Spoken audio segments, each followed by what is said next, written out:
Merci beaucoup. On va changer de langue.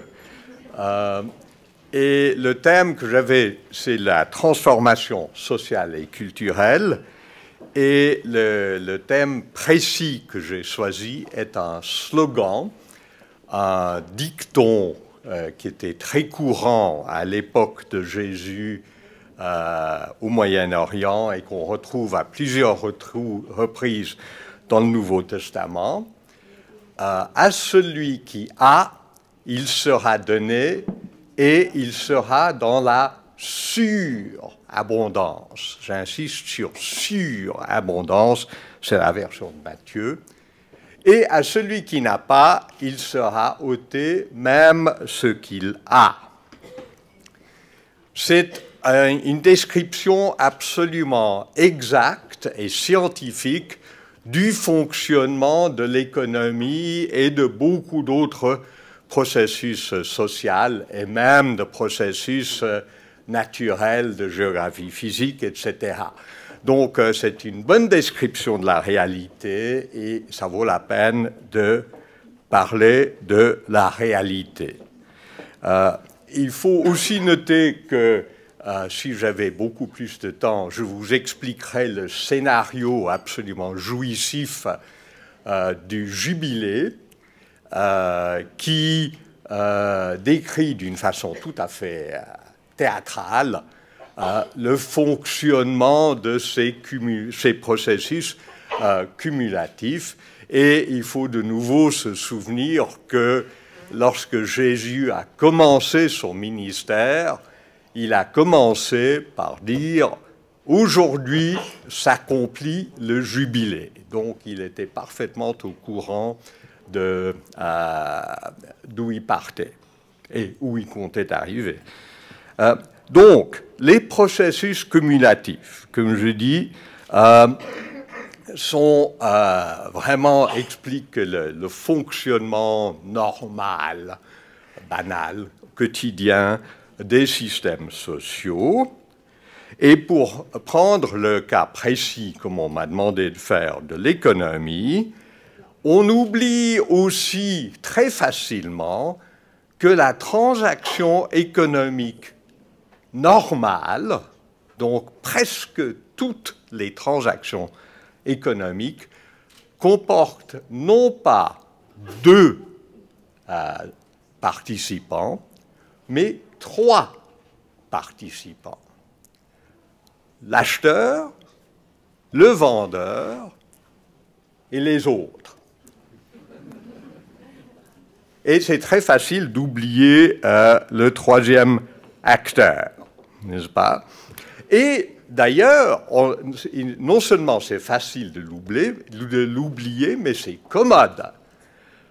Les acheteurs et les vendeurs ont tout intérêt à se liguer ensemble pour imposer aux tiers un maximum de coûts. Évidemment.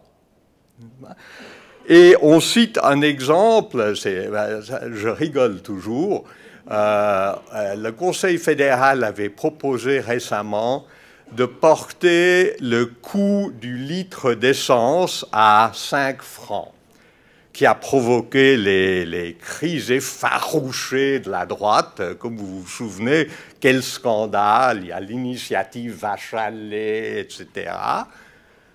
Cependant, on sait très bien, les calculs ont été faits, vous les trouvez facilement, que le coût de la consommation d'un litre d'essence pour la collectivité mondiale est d'environ 5 francs.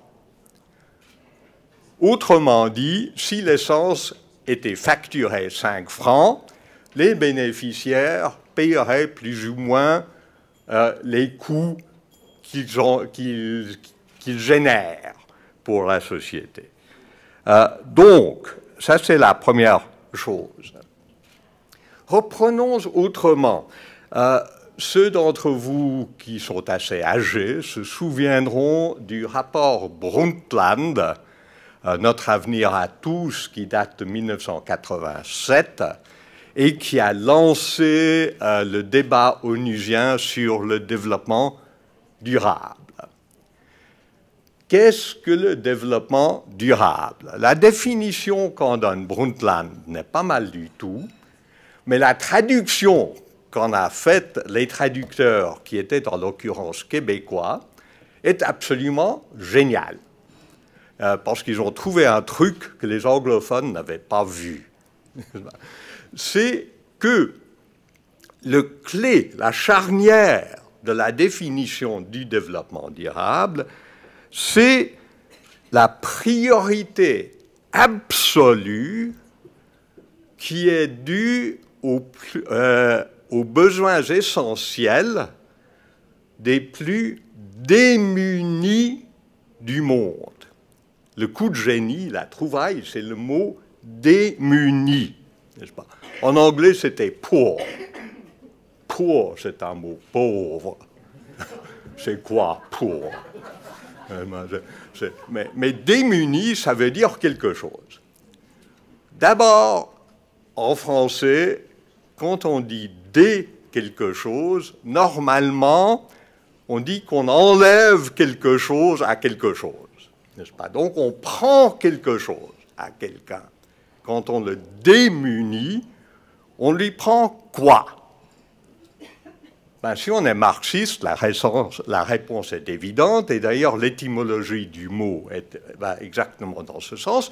On lui prend ses munitions. Ou bien, en latin aussi, les munir rappellent aussi les fortifications. Quand on fait un siège à une ville fortifiée et la ville se rend, qu'est-ce qu'on fait? On démolit les fortifications, comme les Bernois ont fait à Genève. Donc, c'est tout à fait ça. Donc, les plus démunis sont précisément ces fameux tiers, les gens à qui on prend quelque chose à notre profit. Donc, ça c'est... Ouh là là là là là là. On a toujours des problèmes technologiques. Voilà, c'est bon.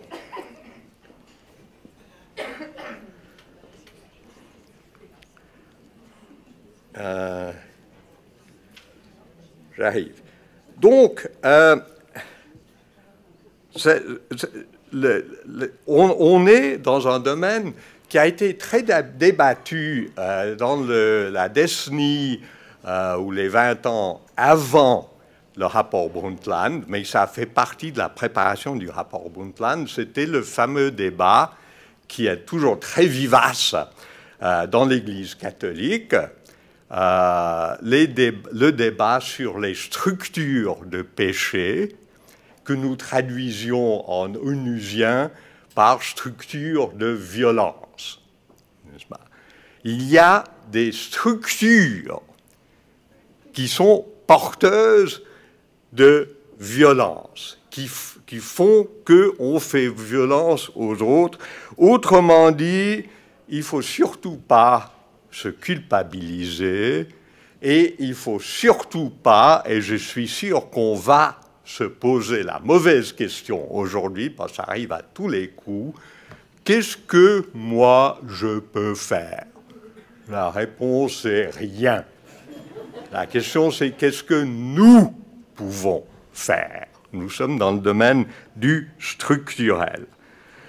Et ensuite, quand on parle à ces processus cumulatifs par lesquels les riches accumulent des richesses aux dépens des pauvres qui en sont dépouillés, il y a un enchevêtrement absolument étonnant qui fait que les effets se renforcent, n'est-ce pas? Les pauvres, notamment dans un système néolibéral, sont moins bien éduqués que les riches, donc ont moins la possibilité non seulement de trouver un travail qui rapporte beaucoup de fric, mais de connaître l'hygiène, la santé publique et donc de manger sainement, d'éviter des formes de vie qui font qui tombent plus souvent malades. Et d'ailleurs, on sait très bien que plus on est pauvre, plus on meurt vite. Ce qui est très commode pour les riches, d'ailleurs. Donc, nous avons cet enchevêtrement. Je voulais vous signaler, si jamais ceux qui sont friands de diagrammes, si vous allez sur le site web d'une organisation anglaise qui s'appelle The Equality Trust, vous allez trouver une collection de graphiques qui mettent en rapport les choses les plus étonnantes et les plus invraisemblables et qui montrent la façon dont le fait d'être dépouillé, démuni dans un secteur va de pair avec le dépouillement dans un secteur où on n'y aurait jamais pensé. Donc, je vous recommande d'aller visiter ce site. Ça va vous prendre assez longtemps, hein, parce qu'il est gros, le dossier. Equality Trust. Si vous mettez ça dans Google, vous le trouverez. Il y a des points et des machins. Mais Equality Trust. Alors, comment répondre à ces processus cumulatifs de dépouillement et d'enrichissement? Alors, d'abord, on peut commencer par prendre moins aux démunis.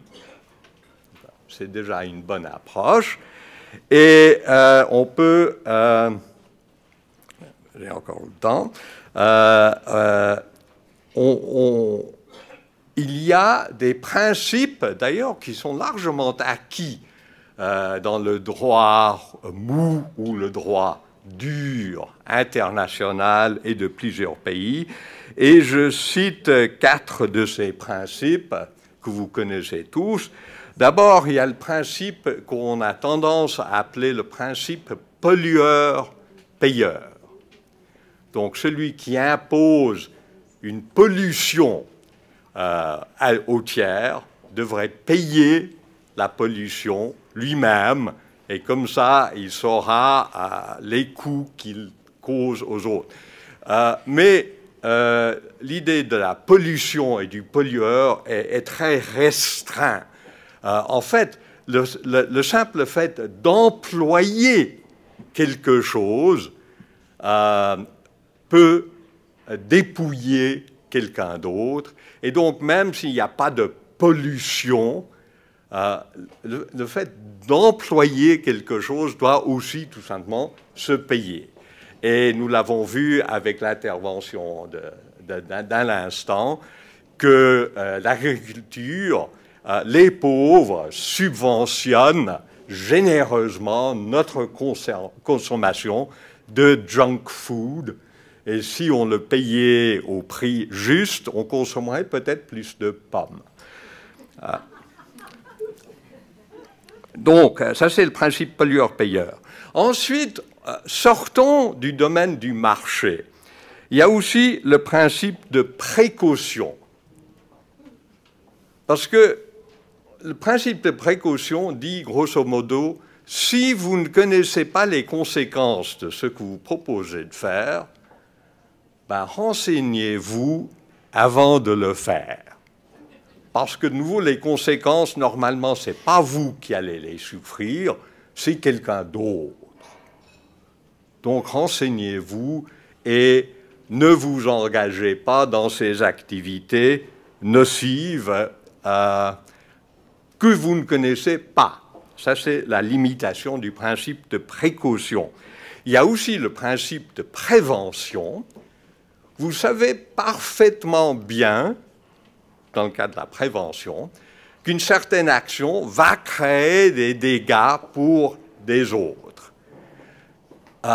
Et le principe de prévention dit, ben, assumez les coûts de ce que vous allez causer comme dégâts quand vous savez que vous allez les causer. Vous voulez un exemple? Prenez l'énergie nucléaire. Vous savez, je reviens au rapport de Brundtland. Il disait qu'il faut répondre aux besoins de la génération présente sans prétériter l'autonomie, donc la capacité des générations futures de répondre à leurs propres besoins. Oui, oui, 4 minutes. Oui, oui. Les déchets nucléaires, ça dure des dizaines de milliers d'années et il faut s'en occuper. Donc, les générations futures vont être obligées de passer une partie de la journée, qui aura toujours 24 heures, à s'occuper des déchets qu'on leur a laissés. Ça, c'est la prévention, n'est-ce pas? C'est donc, on a fait le choix d'imposer ces coûts aux autres et les autres nous remercient sûrement. Ensuite, bien sûr, il y a le principe de subsidiarité. Il faut un peu savoir quels sont les problèmes qu'on pose aux autres, et la meilleure façon de savoir, c'est de leur demander. Pas de leur dire, mais de leur demander. Voilà, ça c'est la subsidiarité. Donc, deuxième élément, je vais très vite maintenant, c'est que ce qu'on aura pris, parce qu'on aura toujours pris quelque chose aux démunis, on peut le rendre. Et je crois bien que c'était saint Ambroise ou c'était peut-être saint Grégoire, l'un ou l'autre, qui a dit, si vous avez 2 paires de sandales et votre voisin va nu-pied, vous n'avez pas à lui donner une paire de sandales, vous avez à lui rendre une paire de sandales. Ben ça, c'est l'approche qu'il faut prendre. Il faut rendre. Donc, comment est-ce qu'on fait pour redistribuer vers les autres? Alors, quelques idées, là, en vrac, menu chinois, n'est-ce pas? Des impôts progressifs, évidemment, qui servent à financer des rentes sociales, vieillesse, enfance, invalidité, chômage, j'en passe. Donc, rendre aux démunis le revenu qui leur a été piqué pour le donner aux riches, que les riches le rendent. Et la solution la plus simple, la plus universelle, fait l'objet d'une initiative actuellement en cours, l'initiative pour le revenu universel de base. Je vous conseille évidemment tous à voter pour, c'est une évidence. Et voilà. Alors, comme j'arrive au bout, je raccourcis brutalement. Comme j'ai dit, que peut-on faire? Alors, il y a, n'est-ce pas, on peut faire des rêves. Ça, c'est très bien. Depuis 2000 ans, on peut aussi, et ça je le sais parce que je suis un petit peu théologien sur les bords, bien que je sois surtout économiste, on peut prêcher, n'est-ce pas? Ben, les églises prêchent depuis 2000 ans et racontent des tas de choses tout à fait souhaitables, et ça a changé quoi?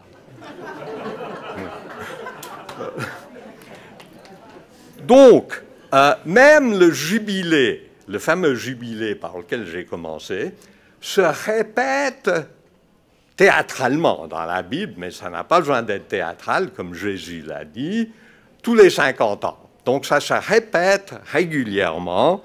Bref, on pourrait dire que le jubilé, c'est l'anniversaire de Sisyphe, et je souhaite heureux anniversaire à Sisyphe. Merci beaucoup.